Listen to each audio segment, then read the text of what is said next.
आइए हम सब चले मानस की उस पावन कथा में और आइए संत समाज रामचरित मानस के इन सोपानों में से यात्रा करें। मानस का षष्ठम सोपान लंका कांड, जहां पर आज हनुमान जी महाराज लक्ष्मण जी के लिए सजीवनी बूटी लाने के लिए द्रोणांचल पर्वत जाते हैं। और जैसे ही उस पर्वत में जाकर हनुमान जी ने देखा कि बहुत सारी औषधियां एक साथ है। आज हनुमान जी आश्चर्य में पड़ गए कि अब मैं इनमें से सजीवनी बूटी कौन सा है वो कैसे पता करूं। आज हनुमान जी महाराज मन ही मन अनुमान लगाने लगे कि अब मैं क्या करूं, अब क्या करूं। उसी समय हनुमान जी महाराज सोचते हैं और एक कवि ने बड़ी प्यारी पंक्ति कही और वो क्या कहते हैं, झिलमिल करे पर्वत सारा उजियारा है उजियारा, उजियारा है उजियारा, झिलमिल करे पर्वत सारा। औषधियों ने आंखें खोली हनुमत से जैसे बोले, यह दिव्य भवन सुशोभित है देवो गंधर्वों द्वारा, झिलमिल करे पर्वत सारा। आज हनुमान जी महाराज सोच रहे हैं कि कौन सा जड़ी बूटी मैं ले जाऊं। और उसी समय हनुमान जी ने दिमाग लगाया कि मैं कोई वैद्य तो हूं नहीं कि मुझे सजीवनी बूटी की जानकारी हो। इसलिए हनुमान जी ने पूरा विशाल काय द्रोणांचल पर्वत हाथ में उठा लिया। और जैसे ही उठा के आ रहे थे हनुमान जी महाराज ने सोचा कि क्यों ना एक बार मैं अयोध्या भूमि का भी दर्शन कर लूं, जिस भूमि में मेरे प्रभु श्री राम जी ने जन्म लिया है। आज हनुमान जी महाराज विशाल काय पर्वत को लेकर अयोध्या के आकाश में रात्रि के समय उड़ रहे थे।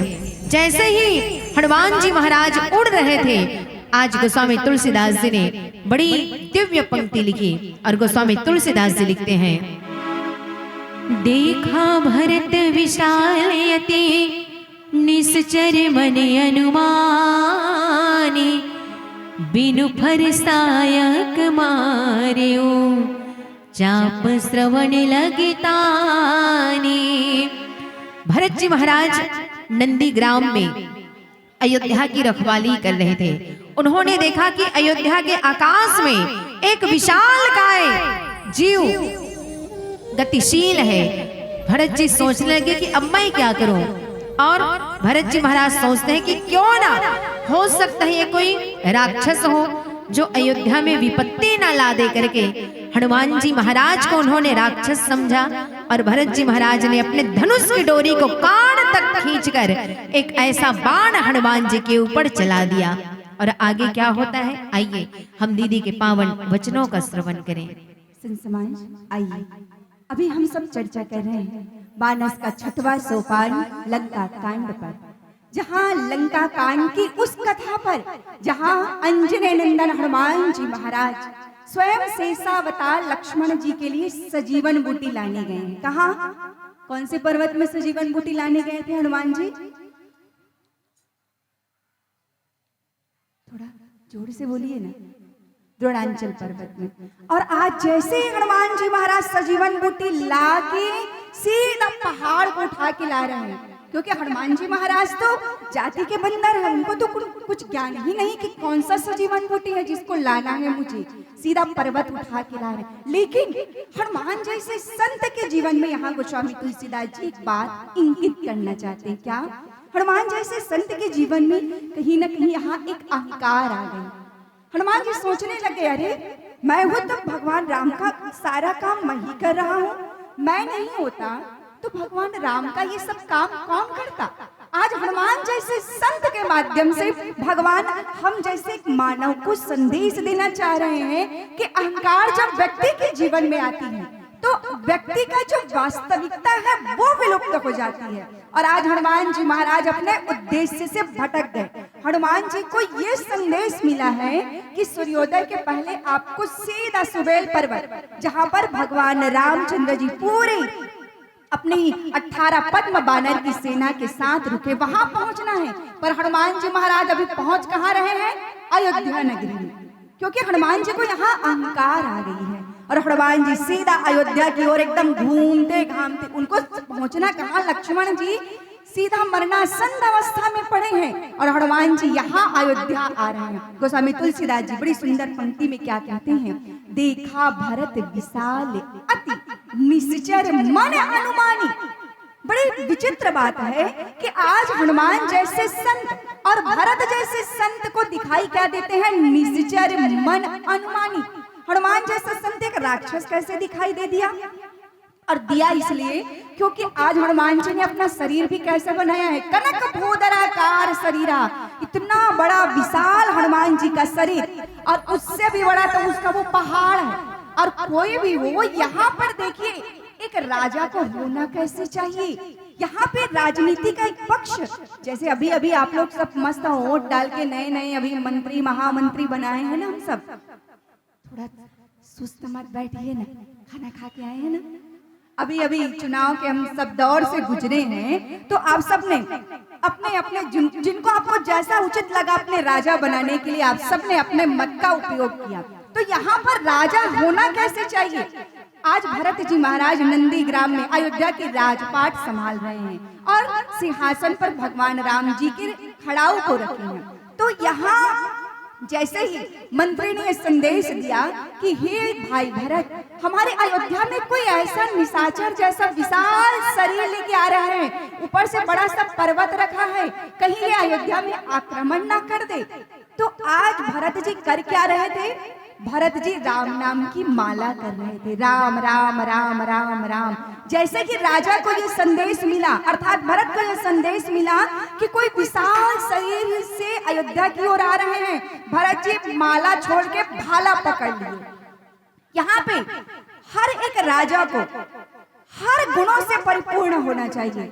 राजा केवल देश का, प्रदेश का, अपने जिला का, इसका ही नहीं, एक घर का मुखिया भी अपने घर का राजा होता है। मतलब एक मुखिया को भी कैसे होना चाहिए, ये बात रामचरितमानस बताती है कि आज भरत जैसा राजा अपना माला छोड़ दिए राम राम की और सीधा पकड़ लिए भाला कि मेरे राज्य पर कोई संकट मत आ जाए।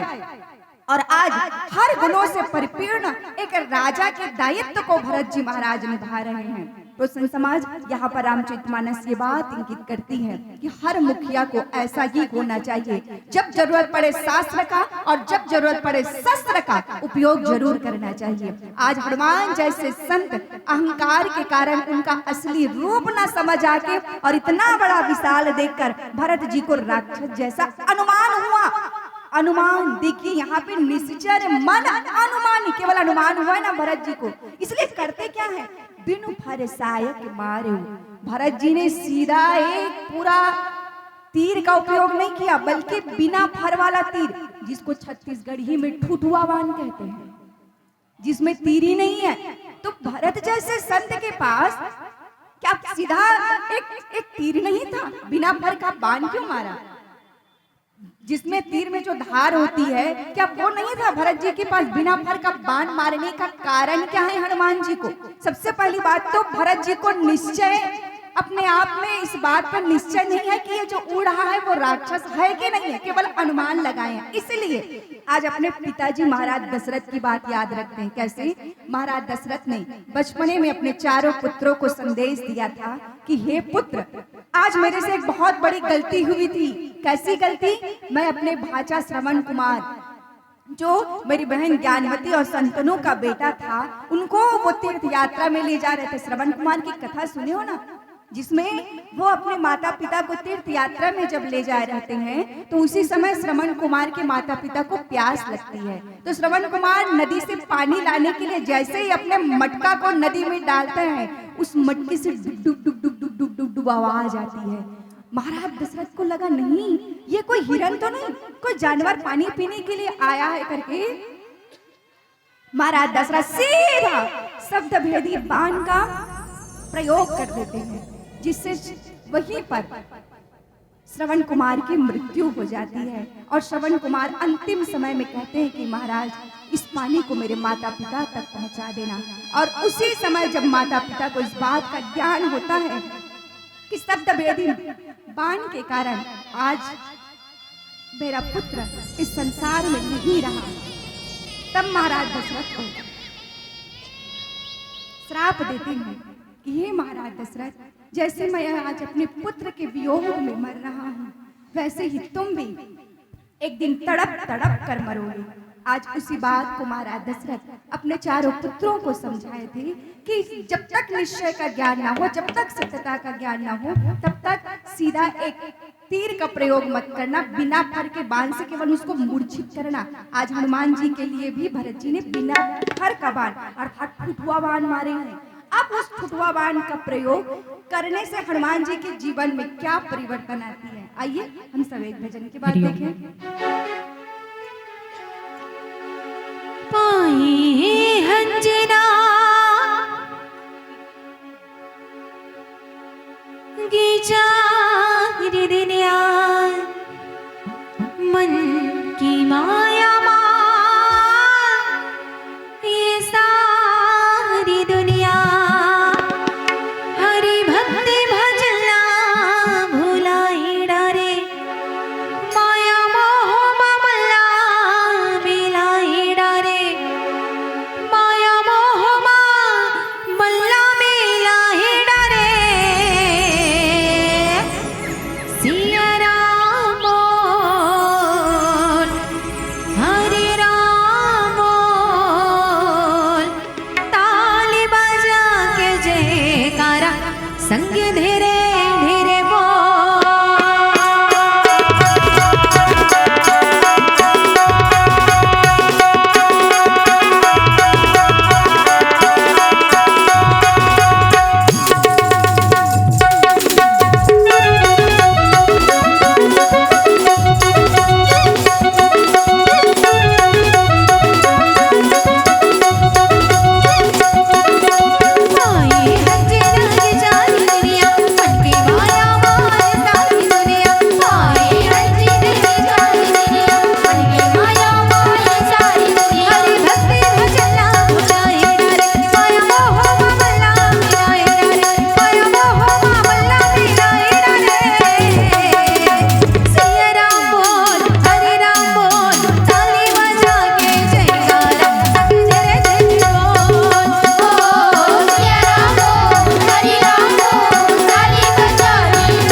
सबसे निवेदन, जिनको भी भगवान ने दो हाथ प्रदान किए हैं, क्या करने समझ गए ना? एक बार दोनों हाथ ऊपर उठा के दिखाना है कि हाँ हमारे पास भी दो हाथ है।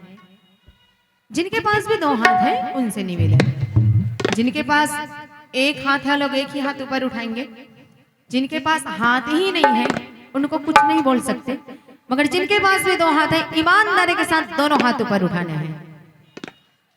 और निवेदन, हाथ नीचे नहीं करना है। शूटिंग वाले भैया थोड़ा किनके किनके पास दो हाथ है दिखाइएगा और हाथ ऊपर उठा के ही ताली बजानी है। सिया राम बोल हरि राम बोल ताली बजा के जयकारा संग तेरे तेरे बोल।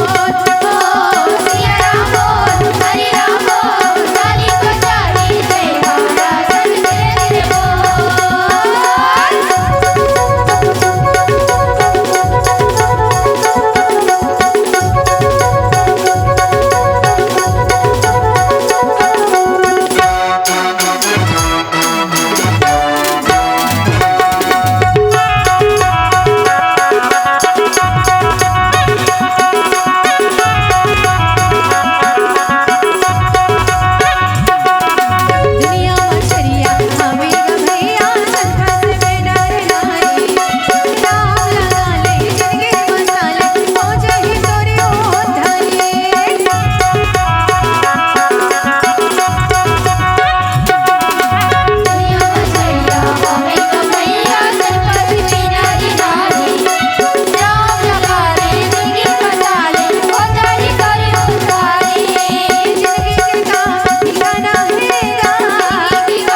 बुलंद आवाज में, जितना आप सब खाना खा के आए हैं उतना फुल एनर्जी में जयकारा लगाना है। एक बार दोनों हाथ ऊपर उठा के जय जय श्री राम। अभी भी कम है, सही में बताइए, खाना वाना खा लिए है ना?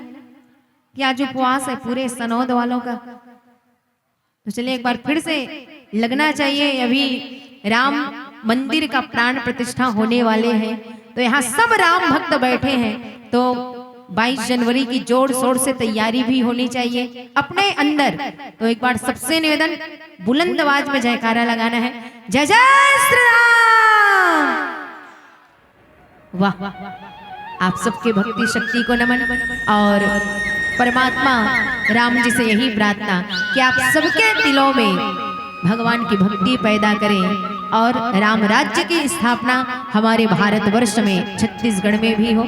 आइए चले हम इस राम कथा में यात्रा करें, जहां पर आज जैसे ही भरत जी महाराज को ऐसा लगा कि आकाश में उड़ने वाला कोई एक निशाचर है, कोई राक्षस है जो अयोध्या में कुछ संकट लाना चाहता है।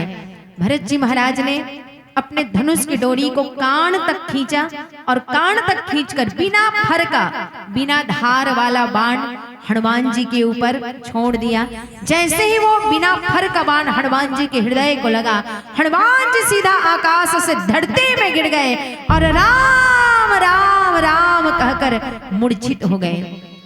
आज जैसे ही राम नाम की आवाज भरत जी के कानों में गई, भरत जी महाराज दौड़ कर आए और देखने लगे कि अरे ये तो राम का भक्त है जो मूर्छित होते समय राम का नाम ले रहा है। अरे जो संकट में भी, जो विपत्ति के समय भगवान का, मेरे भैया का नाम ले रहा है, ये जरूर कोई ना कोई राम भक्त है। आज भरत जी महाराज आत्मग्लानि से भर गए कि हे परमात्मा, एक तो मेरे कारण मेरे राम का वनवास हुआ और आज मेरे कारण एक राम भक्त मूर्छित हो गया। आज भरत जी महाराज घोर विपत्ति में पड़ गए, आत्मग्लानि से भर गए, सोचने लगे कि अब मैं क्या करूं, अब मैं क्या करूं। आज भरत जी महाराज बड़े ही मायूस हो गए, परमात्मा से प्रार्थना करने लगे कि हे परमात्मा, अब इनका समाधान कैसे हो, जल्दी से जल्दी ये वानर ठीक हो जाए, नहीं तो पता नहीं मैं अपने जान से हाथ धो बैठूंगा। अगर ये वानर ना रहा तो मेरा क्या होगा। आज भरत जी बड़े ही विपत्ति में हैं और आगे क्या होता है, आइए हम दीदी के वचनों का श्रवण करें। समाज, आइए इस पावन कथा पर विचार करें, जहां आज भरत जी महाराज ने अपनी धनुष की डोरी बिनु फर सायक मारो चाप श्रवण लगितानी। कहां तक के खींची अपनी धनुष की डोरी, कान तक के श्रवण लगितानी। तो हनुमान जी महाराज को जब मारना ही था और ऊपर से खाली मूर्छित करना है ना, उनको सीधा सीधा मारना नहीं है। भरत जी का उद्देश्य था इनको केवल मूर्छा करना, ताकि हम व्यक्ति के होश आने के बाद उनकी वास्तविकता का ज्ञान कर सके। तो भरत जी ने अपने धनुष की डोरी कान तक खींचने की जरूरत क्या थी? मनुष्य के जीवन में अहंकार इन्हीं कान के दरवाजा से तो अंदर जाती है। भरत जी का एक उद्देश्य ये भी था, कहीं ना कहीं उनको ईश्वरीय संदेश मिल गया। आज हनुमान जी का यहाँ आना भगवान राम की ही प्रेरणा थी। कैसे? हनुमान जैसे संत के जीवन में जब ये अहंकार आई तो भगवान अपने भक्त के जीवन में ज्यादा देर तक अहंकार रख ही नहीं सकते। इसीलिए आज हनुमान जैसे संत के अहंकार को उनका छोटा भाई भरत जैसा संत ही दूर कर सकता है। इसलिए भगवान की ये प्रेरणा थी कि आज हनुमान जी महाराज का मन अयोध्या की ओर चल पड़ा। अब देखिए, हम विचार करके देखते हैं कि रामचरितमानस में हनुमान जी को कैसा अहंकार है। 3 प्रकार का अहंकार रामचरितमानस में बताया गया है। सात्विक अहंकार, राजसिक अहंकार और तामसिक अहंकार। 3 ब्रह्मचारियों को सात्विक अहंकार हुआ था, संत हनुमान जी, संत परशुराम जी और संत नारद जी। ये तीनों ब्रह्मचारी के सात्विक अहंकार को भगवान भक्ति के माध्यम से भक्त के द्वारा दूर किया। महाराज बाली को राजसी अहंकार था। सुनो सुग्रीव मैं मारी हूं बाल ही एक ही बाण, केवल एक बाण की उनसे उनके राजसी अहंकार को दूर किया। लेकिन लंकापति रावण को तामसिक अहंकार था, जिसके लिए भगवान रामचंद्र जी खैच सरासन सवल लगी छाड़े सर 31 बाण का प्रयोग किया। आज सात्विक अहंकार को कैसे दूर करते हैं। बिनु फरसायक मारे चाप श्रवण लगी तानी। भरत जी महाराज ने कान तक अपने धनुष की डोरी खींची और हनुमान जैसे संत पे जैसे ही पड़ा परे मूर्छ में लागत साया।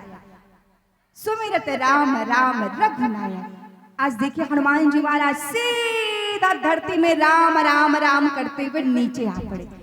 एक प्रश्न मेरे मन में, आप सबके मन में भी होगा और कई बार कथा में भी सुनी होगी, हनुमान जी महाराज तो चलो बाल लगा तो नीचे गिर गए, वो पर्वत का क्या हुआ होगा जिसको हनुमान जी लेके आ रहे हैं? आप सब बताइए उस पर्वत का क्या हुआ होगा। वो भी धड़ाम से नीचे गिरा तो पता नहीं ना जाने कितने सारे जीव जंतु का तो गए राम नाम सत्य हुआ होगा। तो बताइए कि उस पर्वत का हुआ क्या था।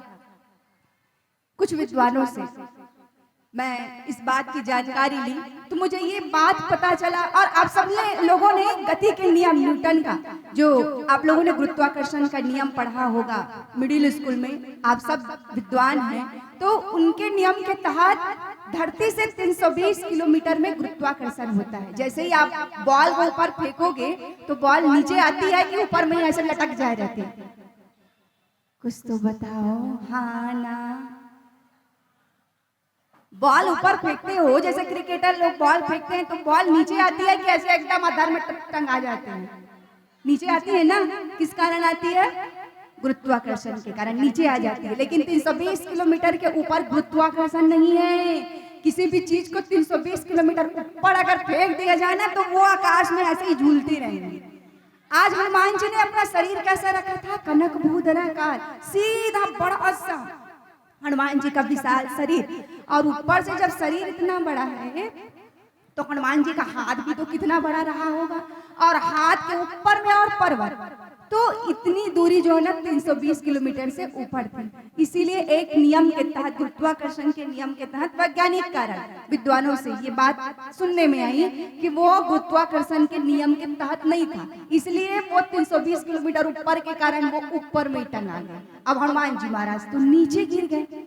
अब जैसे ही राम राम राम ये शब्द भरत जी के कान में पड़ा तो भरत जी महाराज के तो जैसे होश उड़ गए कि ये क्या हो गया। जिस राम के कारण आज मैं दर दर भटक रहा हूँ, जिनकी एक आवाज सुनने के लिए, जिनकी एक परछाई पाने के लिए, जिनके चरण छूने के लिए मैं दिन रात तरसता हूँ, आज हे विधाता मुझसे ये क्या गलती हो गई। एक तो मेरे माँ के कारण मेरे बड़े भैया राम को तापस वेश विशेष उदासी 14 बरस राम वनवासी। मेरे माँ के कारण 14 बरस वनवास हुआ, और उसके इस कलंकी पुत्र ने आज एक राम भक्त का कैसा आज हाल कर दिया कि मेरे से क्या गलती हो गई विधाता, मुझसे क्या अपराध हो गया जिसका इतना बड़ा दंड दिया। आज भरत जी महाराज अपने आप को दोषी मान रहे हैं। सच में देखा जाए ये भरत है कौन? विश्व भरण पोषण कर जोई, ताकर नाम भरत अस होई। जिसको चतुरंगनी सेना मिल गई, अयोध्या का साम्राज्य मिल गया, राजपाट मिल गया, उस सबको भी भरत जी महाराज ने एक तरफ कर दिया और सब कुछ छोड़कर बड़े भैया राम के खड़ाऊ को राजगद्दी में रख दिया। भरत हो ही ना राज मधु विधि हरि हर पद पाई, कबहू की काजी सीख रणी छीर सिंधु बिनसाए। ऐसे भाई भरत आज अपने आप को धिक्कार रहे हैं और बार बार विधाता से मना रहे हैं कि प्रभु कुछ तो मुझे ज्ञान दो, कुछ तो मुझे उपाय सुझाओ कि इस राम भक्त की मैं मूर्छा दूर कर सकूं, और उनका आशीर्वाद लेके ही जाना। अगर जिनके सर पर माँ बाप का आशीर्वाद है, धरती पे माँ बाप का उस विधाता की पहचान है, उनका आशीर्वाद है, तो आपके साथ कोई भी अनहोनी घट नहीं सकती। इसलिए कभी भी माँ बाप से छुपाना मत। उन लोग भले ऐसा कहते रहते हैं कि हमको कुछ नहीं पता, लेकिन माँ बाप एक ऐसे भगवान के भेजे हुए दूत हैं जिनको सब पता रहता है, हमारी करनी हमारा सब हाल उनको पता रहता है। लेकिन अपने बच्चों को दुख मत हो, इसलिए उन लोग जताते नहीं है, उसको ऐसा दिखाते हैं कि हमें कुछ नहीं पता। आज लक्ष्मण जी ने वही गलती की, तो वो गलती हम ना दोहराएं। ये रामचरितमानस का एक एक पात्र हमें ये शिक्षा देती है कि हमें अपने जीवन का आचरण, अपने जीवन को कैसे ढंग से जीना चाहिए। तो मैं सबसे निवेदन करना चाहूंगी, और ये तो हुआ पढ़ने वाले विद्यार्थियों की, माताओं से भी निवेदन, जब सुबह उठो तो सबसे पहले अपने पति परमेश्वर का रोज सुबह उठ के प्रणाम करना, उनका आशीर्वाद लेना और उनसे आशीर्वाद लेना कि मैं पूरी उम्र तक, अंतिम सांस तक सदा सुहागन रहूं। रोज आप अपने पति से आशीर्वाद लेना, फिर देखना उनका अगर आशीर्वाद हो ना तो दुनिया की ऐसी कोई भी ताकत नहीं है जो आपके सुहाग पर एक आंच भी डाल सके। इसलिए इस मानस मन से एक नियम लेके देखना, कल से सबको सुबह उठ के प्रणाम करना है, अपने अपने पति की और अपने अपने सास ससुर की। कल से कौन कौन प्रणाम करेंगे? एक बार हाथ तो ऊपर उठा, 1 2 3। शूटिंग वाले भैया देख लेना ना कौन कौन हाथ उठा रहे हैं, इधर वाले देख लेना ना कौन कौन हाथ उठा रहे हैं। और सच्ची बात है, ये मानस मंच से कोई भी बात झूठी नहीं कही जाती। ये मानस मंच में प्रमाणित है कि बड़े का आशीर्वाद जिसके सर पे है ना, जहाँ दवा काम नहीं आती वहां जोर से बोलो दुआ काम आती है। इसीलिए रोज सुबह उठ के अगर आप आशीर्वाद लोगे ना तो फिर देखना आपके जीवन किस ओर अग्रसर होती जाएगी। इसलिए माताओं से निवेदन, वहां घर में भले शर्म आएगा, यहाँ भले थोड़ा शर्मा रहे हो, घर में मत शर्माना ना। रोज सुबह उठ के अपने अपने पति की प्रणाम जरूर कर लेना। इधर वाले थोड़ा ध्यान दे देना, भूल जाए तो याद दिला देना कल कथा में क्या सुने थे करके। आज इसी बात को रामचरितमानस प्रमाणित करती है कि लक्ष्मण जी प्रणाम नहीं किए भैया का, हुआ क्या? सीधा मेघनाथ की आज वीर घातनी नाम की शक्ति लग गई है लक्ष्मण जी महाराज को। रामचरितमानस में 2 लोग यहाँ एक साथ मूर्छा हुए हैं, थोड़ा ध्यान देना। 2 लोग मूर्छित हुए, कौन कौन? कौन कौन? यहाँ लक्ष्मण जी मूर्छा हुए, किससे? मेघनाथ के बाण से। और हनुमान जी भी मूर्छित हो गए हैं, किससे? भरत जी के बाण से। अब देखिए कहाँ कहाँ किसको किसको कैसा बाण लगा। लक्ष्मण जी को बाण लगा है वो काम का बाण लगा है। काम मतलब मेघनाथ को काम का प्रतीक। अध्यात्म रामायण में कहा जाता है रावण मोह का प्रतीक है, कुंभकर्ण अहंकार का और मेघनाथ काम का। मोह दशकंठ मौलिक तत् भ्राता अहंकार पाका रिजित काम विश्राम हारी। आज लक्ष्मण जी महाराज ये सोचे कि मैं काम को क्रोध से जीत लूंगा, मैं अपनी शक्ति से अपने पुरुषार्थ से जीत लूंगा, तो यह असंभव है। मानव जीवन में ये बात लागू होती है कि काम को कभी भी अपने पुरुषार्थ से नहीं जीता जा सकता। काम को वश में किया जा सकता है तो केवल और केवल भगवत कृपा से, भगवान के आशीर्वाद से। और जब काम का बाण लगता है तो मानव जीवन में भी देखना काम के वशीभूत व्यक्ति गिरता कहाँ है? वासना में। अर्थात वासना की नगरी कौन है? लंका। आज लक्ष्मण जी कहाँ गिरे हैं? लंका नगरी में, काम अर्थात मेघनाथ के बाण से। अब दूसरी वो नजर डाले, दूसरी तरफ कौन मूर्छित है? हनुमान जी महाराज। हनुमान जी महाराज को बाण किसका लगा है? संत का बाण लगा है। और संत का जब बाण लगता है तो वो गिरते कहाँ हैं? उपासना की नगरी अर्थात अयोध्या में गिरे हैं। तो सोचिए संत की संगति रहेगी तो जीवन में उपासना आएगी, भक्ति आएगी। अब देखिए एक बात देखा जाए कि लक्ष्मण जी को जब शक्ति बाण लगा तो उसके लिए सजीवन बूटी की जरूरत पड़ रही है। हनुमान जी महाराज सजीवन बूटी लाने के लिए द्रोणांचल पर्वत निकल गए काम के बाण से। लेकिन जब हनुमान जी को मूर्छा लगी है तो हनुमान जी के लिए सजीवन बूटी की जरूरत नहीं पड़ रही है। हनुमान जी के लिए किसकी जरूरत पड़ती है? आज भरत जैसा संत सच्चे हृदय से कहता है कि अगर मैंने मन वचन और कर्म से राम जी के चरणों में प्रेम की है, मेरा निस्वार्थ प्रेम है, तो ये वानर उठ के बैठ जाए। बस इतना कहना बस देर था भरत जी का। हनुमान जी जय श्री राम करके तुम से उठ के बैठ गए। सोचिए यहाँ स्वयं राम की गोदी में लक्ष्मण जी हैं। आप लोग भी देखे हैं, टीवी में देखे हो कि नहीं देखे हो? कोरोना काल में राम जी गोदी में रखे रहते हैं, लक्ष्मण जी को विलाप करते रहते हैं कि हे भैया मैं कैसे क्या मुंह लेके जाऊंगा। आज राम जी विलाप कर रहे हैं कि मैं क्या मुंह लेके जाऊंगा। मैं अपने माँ कौशल्या को, मैं अपनी माँ सुमित्रा को क्या मुंह देके जाऊंगा कि मैं आया तो 2 था, अपने भाई के साथ आया था, लेकिन पत्नी के कारण मैंने अपने भाई को खो दिया। मैं नहीं जा सकता भैया, मैं अयोध्या वापस नहीं जा सकता, मैं आपको ऐसी अवस्था में नहीं देख सकता। अगर हनुमान जी महाराज सूर्योदय तक नहीं आए तो चिता में राम लेके बैठेगा लक्ष्मण को, ये राम ने प्रतिज्ञा कर ली। सोचो इतना प्रेम था एक भाई का। और आज सजीवन बूटी के लिए हनुमान जी को भेजे हैं। यहाँ राम नहीं जिया पा रहे हैं लक्ष्मण जी को, स्वयं राम भर के बैठे हैं, लेकिन हनुमान जी को कौन दिया दिए? राम का 2 अक्षर का नाम। भरत जी ने क्या कहा? मन वचन और कर्म से अगर मैंने सच्चे हृदय से राम के चरणों में प्रेम की है तो ये वानर उठ के बैठ जाए। हनुमान जी टूंग से उठ के बैठ गए। देखिए यहाँ पे ये रामचरितमानस निष्कर्ष पे पहुंचती है, राम से बड़ा राम का नाम अंत में निकला ये परिणाम। आज ये परिणाम निकला तो राम से बड़ा राम का नाम है। आज हनुमान जी महाराज जैसे संत को, भरत जैसे संत ने राम के नाम से जीवित कर दिया। तो देखिए कितनी बड़ी बात है, जो काम राम भी नहीं कर सकते। आपने लंका कांड की उस कथा को भी सुनी होगी कि पत्थर के हृदय में राम नाम निकले से पत्थर पानी में तैर गया। राम भी नहीं कर सके वो काम को।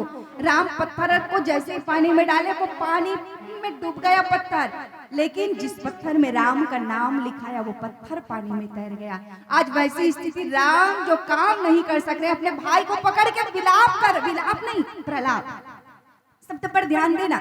विलाप मतलब कि रोना, गिड़गिड़ाना, अपने सारे दुखों को कहना। लेकिन प्रलाप मतलब होता है कि आदमी दुख, दोनों दुख की स्थिति है, पर प्रलाप में व्यक्ति भूल जाता है कि क्या बोल रहा है। आज बड़े भैया राम भूल गए हैं कि वो बोल क्या रहे हैं और बस प्रलाप किए जा रहे हैं। लेकिन यहाँ हनुमान जी महाराज को राम के 2 अक्षर के नाम ने जगा दिया। ये ताकत है राम के नाम में। आइए हम भी अपने हृदय में उस राम के नाम का अलग जगाए। जो काम राम ना कर सके वो राम के 2 अक्षर के नाम ने कर दिखाया। हम भी अपने हृदय के हृदयंगम में उस राम नाम को अंकित करें। और आज पीला बत्ती का संकेत, तो हम कथा के निष्कर्ष पर पहुंचे कि सबसे बड़ी चीज है विश्वास। आज भरत जी को विश्वास था राम के नाम पर कि मेरे राम के नाम में वो ताकत है कि ये बानर उठ के बैठ जाएगा।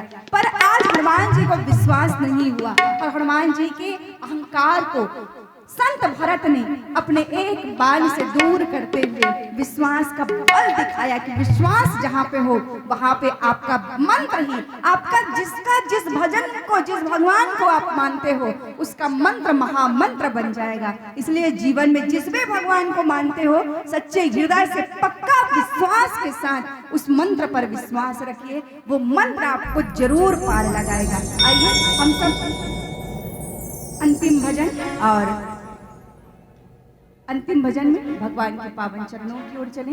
हरिओम। आइए आज हनुमान जी की कथा कर रहे हैं और हनुमान जी भी 11वां रुद्र हैं। किनके? भगवान शंकर के। तो आइए चले भगवान शंकर के उस जब बात आती है, कहा जाता है कि जहां भी राम कथा होती है शंकर जी जरूर एक श्रोता के रूप में आते हैं। और जब भी शंकर की बात आती है हमें आभास होता है, वो बात याद आती है भगवान शंकर के विवाह की। तो आप लोगों से मैं पूछना चाहूंगी, अगर शंकर जी की अभी बारात निकले, क्योंकि शादी ब्याह का सीजन भी शुरू हो गया है, अगर शंकर जी की अभी बारात निकले तो कौन कौन बाराती बनकर जाना पसंद करोगे? एक बार हाथ ऊपर उठाना है। जो बाराती बनेंगे वो लोग। अच्छा, इतने लोग सारे बाराती। इधर आप लोग चौथिया, चले वो भी जरूरी है। तो पता है ना बारातियों को क्या करना पड़ता है? क्या करते हैं बाराती लोग? नाश्ता करते हैं। अच्छा, नाश्ते हैं ना। तो इधर आयोजक समिति भी तैयार रहे। जिनको भी मन करता है शंकर जी की बारात में आप सब झूम के नाचेंगे और जो भी नाचेगा शंकर की बारात में जरूर उनको शिव की कृपा मिलेगी। तो आइए चले भगवान शंकर की पावन बारात में हम भी चले। कैलाश के साथ हिमाचल पर्वत माता पार्वती दुल्हन के रूप में है। तो एक बार दोनों हाथ ऊपर उठा के श्री शिवाय, थोड़ा जोर से श्री शिवाय। भोले बाबा के बारात जाओ, दुल्हा राजा के बारात, डमरू वाला के बारात, त्रिशूल वाला के बारात, नंदी वाला के बारात जाओ, दुल्हा राजा के बारात। बोल शंकर भगवान की। भोले बाबा के बारात जाओ, दुल्हा राजा के बारात, भोले बाबा के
आप लोग ये बताइए, जब आप लोग बारात जाते हो ऐसे ही नाचते हो?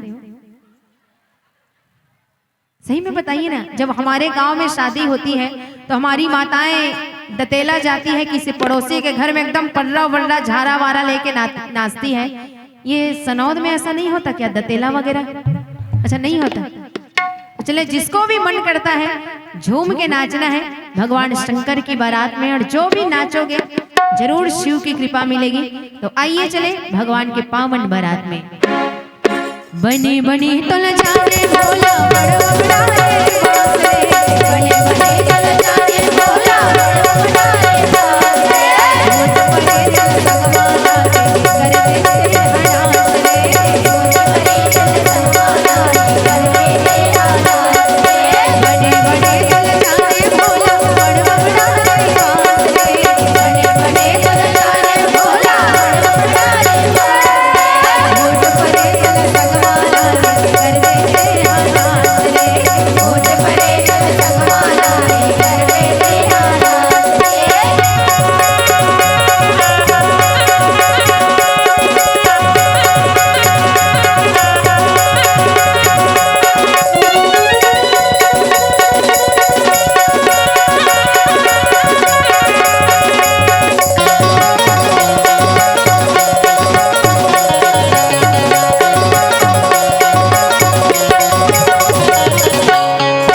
भूत भरे बने बनाते दुल्हा बने भोले बाबा रे, भोले बाबा रे, दुल्हा बने भोले बाबा रे, भूत भरे बने बनाते दुल्हा बने भोले बाबा रे, भोले बाबा रे, दुल्हा बने भोले बाबा रे।